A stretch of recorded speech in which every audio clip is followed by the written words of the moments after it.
Hi, my friends. Thank you for tuning in today. This is Shakwe Tuya. I believe this is day 10. I believe it's day 10. Thank you for joining me. I appreciate you guys very much. I am out here in the mountains hiking, and I decided to bring you guys along. So, did you hear that Michelle Obama's book has sold over 3 million copies so far? I believe it's only been 2 weeks. Wonderful, right? So the details of her first published book, Becoming, are very relatable to a lot of us. So we can relate to her story. That's why we are all trooping behind her to buy this book. What we can relate to is her commanding a full stadium, right? Our memories, or we have very selective memories. We forget that we are trooping behind her because of the details of becoming. Those details that add up to make who she is today, and we are celebrating that life. So in this broadcast today, I want to talk about purpose. Perhaps you're looking at your hero, or you're looking at someone like Michelle and you're saying, oh my God, I want to make a difference in this world, but geez, I don't even know how to give a great speech.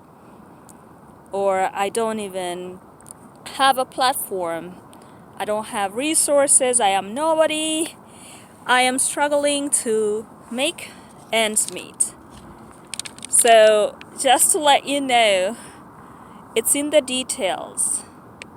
Michelle Obama is not who she is, like I said, because of greatness that is devoid of details. There are details.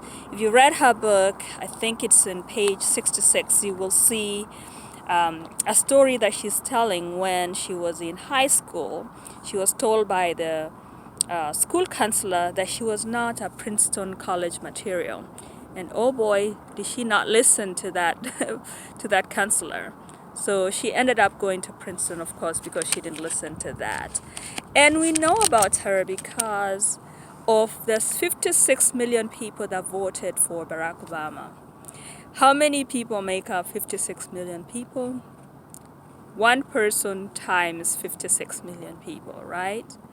So it's easy to forget that sometimes the bigger purpose starts with one person.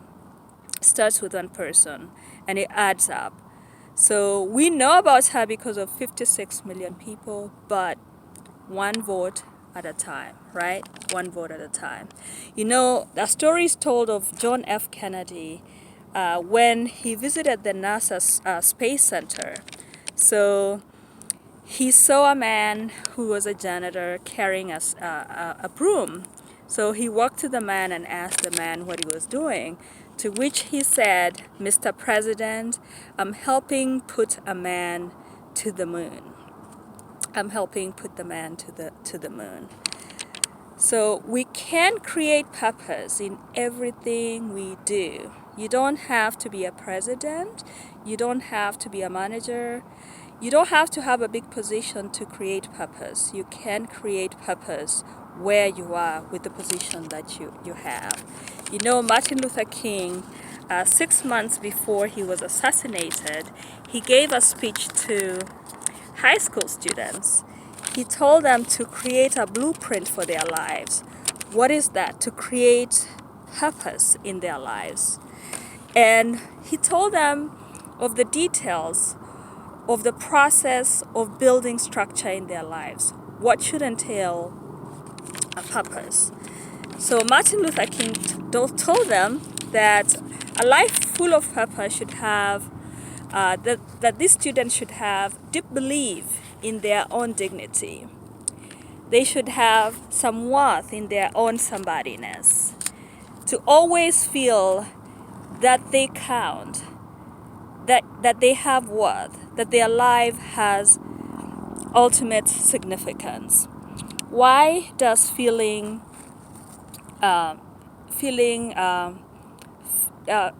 in your own dignity or believing in your own worth matter?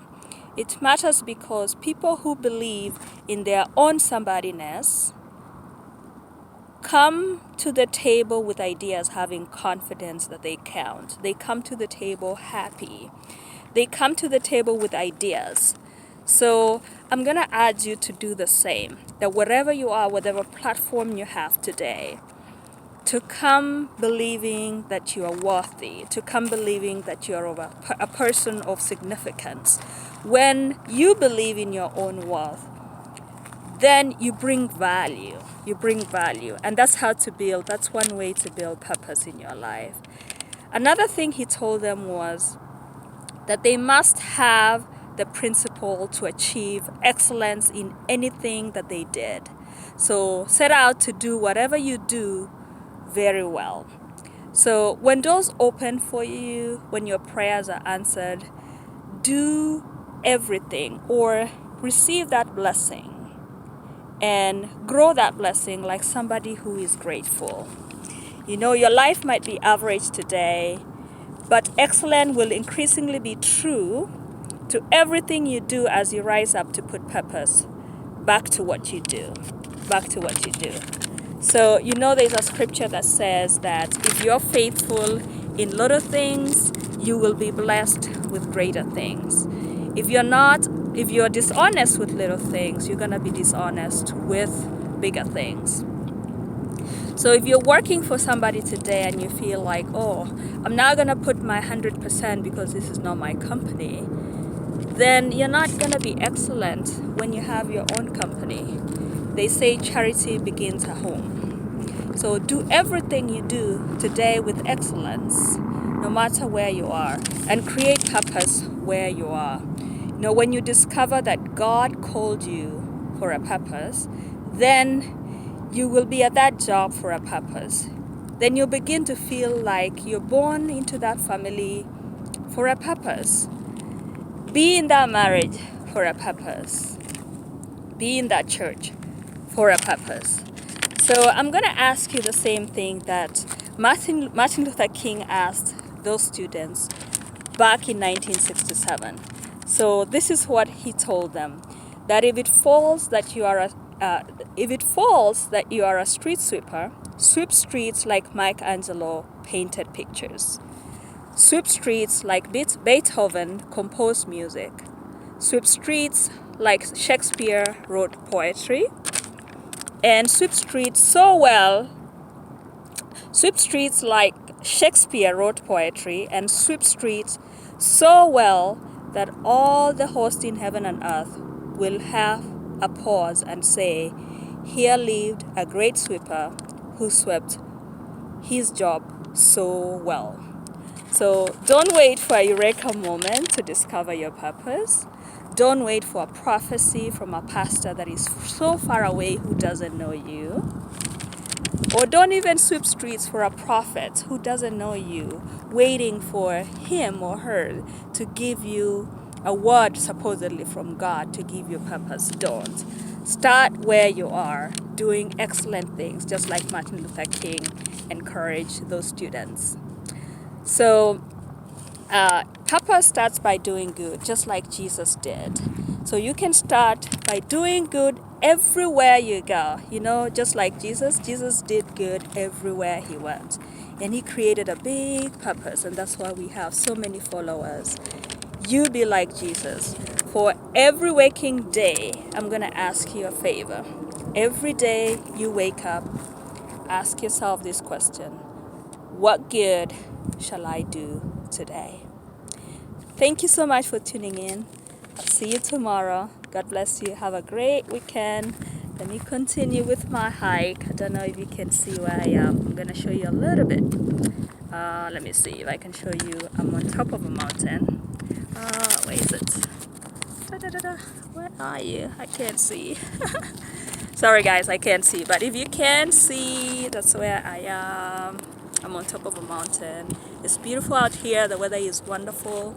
And I'm always so grateful to do the things that I love and the opportunity to enjoy God's beauty. So enjoy your weekend. See you tomorrow. Thanks for tuning in. Bye-bye.